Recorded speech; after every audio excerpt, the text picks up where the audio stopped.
Hello and welcome back to Stop and Go F1, and it is that time again. It's the time when we go through the latest Grand Prix and give our driver ratings, the last one before the summer break. We're done, we're halfway through the season.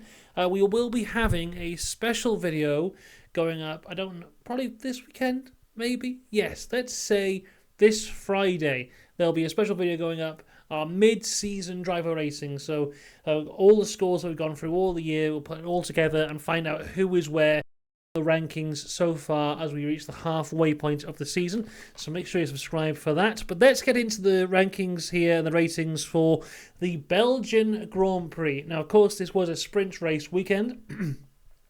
And we have our own very special system here when we deal with sprint race weekends. So I've given each driver a rating for the sprint and then another rating for the actual race. Then we're going to find an average of the two with more weight towards the feature race than the sprint race. So, as always, we'll start with the Williams team, and that means we start with Logan Sargeant. Now, in the sprint race, he qualified 13th, finished the race in 16th. Now, 13th is a very good qualifying position for the Williams team, especially for Logan Sargeant. But that was just because he didn't set a time and he was in a group of 4 people who didn't set a time, and he has happened to be one of the higher ones. Then he did just go backwards in the race, so I gave him a 4 out of 10 for the sprint. In the main race, though, he qualified 18th, finishing in 16th. Gained a couple positions, I gave him a 5, worked out an average of a 5. His teammate, though, qualified 12th, finished the race in 12th, once again benefiting from being one of those guys who didn't set a lap time in SQ2, but he's managed to retain it, and 12th is an okay score for the Williams at the minute, so I gave him a 7 out of 10. In the main race, though, qualifying 15th, finishing 14th, I gave him a 6, because at points in this race it was very strange. At points, certain cars would be fantastic and certain cars would be awful. Towards the end, the Williams really did come alive, and he gained a few positions there, looking really good. Overall, though, a 6 out of 10.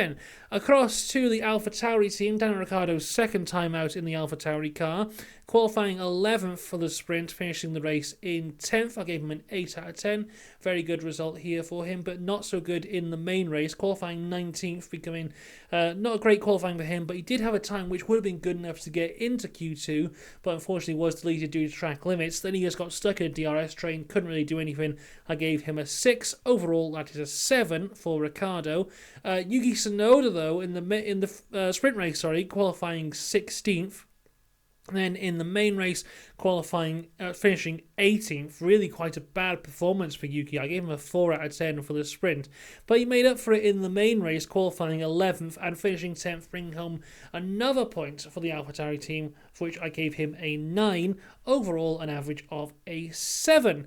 Across to Haas, and it wasn't a great weekend for him.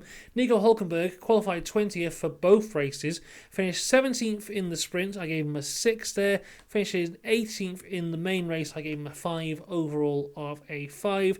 Then Hülkenberg qualifies 18th for the sprint, finishes 14th. Well, that's a very good performance for Magnussen, and that I gave him an 8. Then in the main race, qualified 16th, finished 15th, gave him a 5, overall of a 6. Across to the Aston Martin team, Lance Stroll qualifies 14th for the sprint, yet another guy who didn't set a lap time, and also the red flag came up because of him.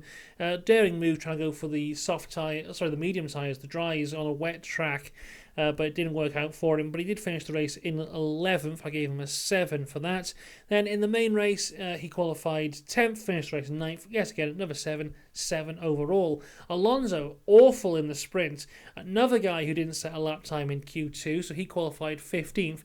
Then on the second lap, he just crashed the car.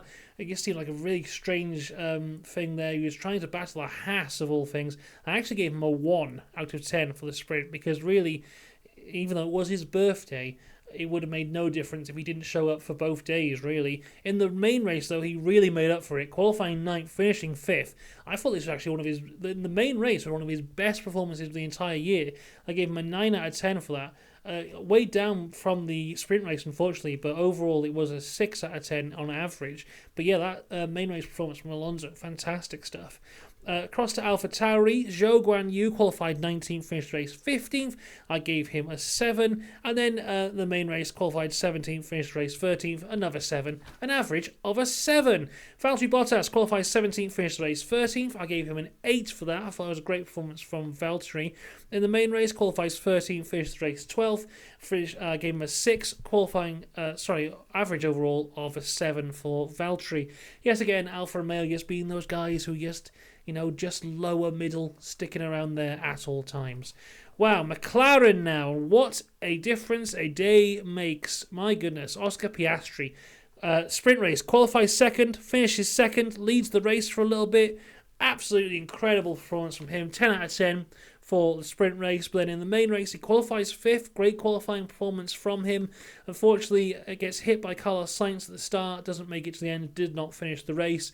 Nothing he could do. As much as Carlos Sainz is trying to point the blame to Oscar Piastri, I don't really agree. Sorry for being... It looks like I'm very sweaty at the minute, but I've just come out of the shower. That's what that's all about. Yeah, so I don't agree with Sainz. I think Sainz... Yes, massively locked up, trying to get past Hamilton and hit Piastri, and now is trying to blame Piastri for it, and I don't agree. I gave Oscar a 6, because normally if you don't finish the race like that, I'd give you a 5, but I thought his qualifying performance was actually very good as well, so I gave him a 6. Overall, that is a 7 out of 10. Lando Norris in the sprint, he qualified 5th, finished the race in 6th. I gave him a 7. Then a very valiant performance in the race. He qualified 7th, finished 7th, but I don't think that tells the entire story. The McLaren just really struggling. There was some kind of issue there. Really struggling towards the back of the pack at the start, but then managed to fight through. I gave him an 8 for the main race, so that gives him an 8 overall. Alpine, great weekend for them. Real up and down stuff.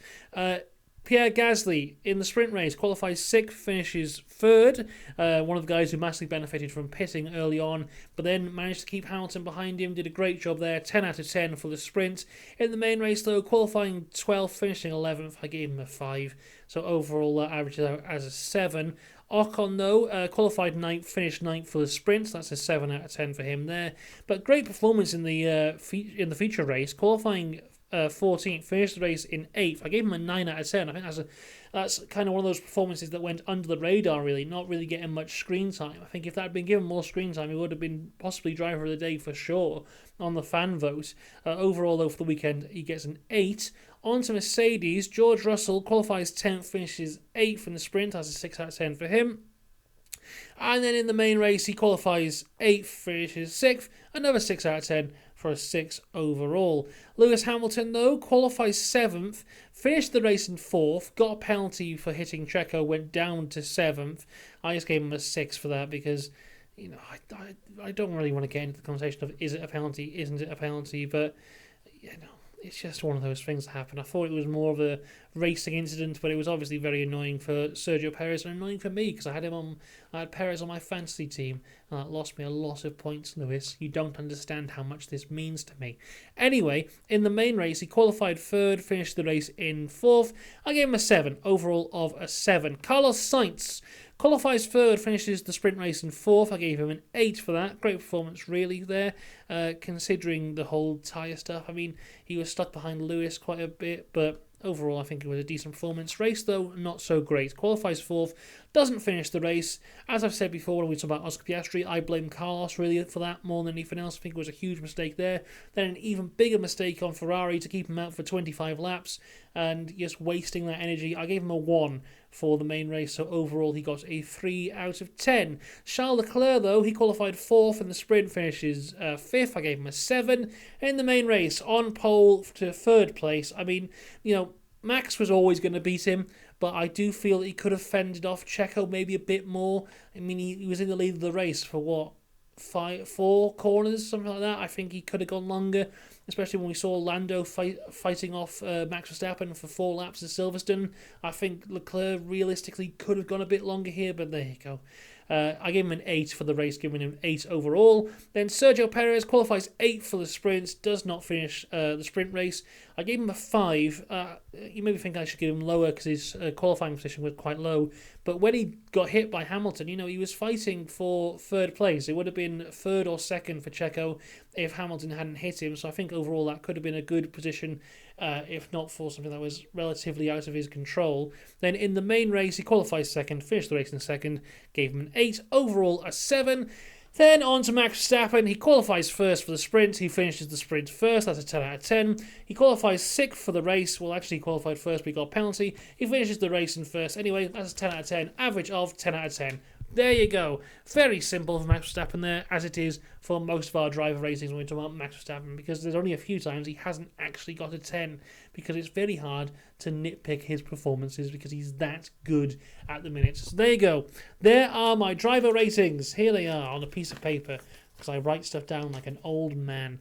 Let me know what you think, what you agree with, what you disagree with, and make sure you subscribe, because we will have the mid-season rankings coming up later on this week, and also tomorrow there'll be a video out here on this channel about my time at the Hungarian Grand Prix, so make sure you subscribe to see that. All that and more to come on this summer break of Formula 1. Then of course we'll be back when the F1 is back in Zandvoort in 4 weeks' time. I'm sure you can't wait. I can't wait to see you there, and also on all the other content we have. Yes. See you then. Goodbye.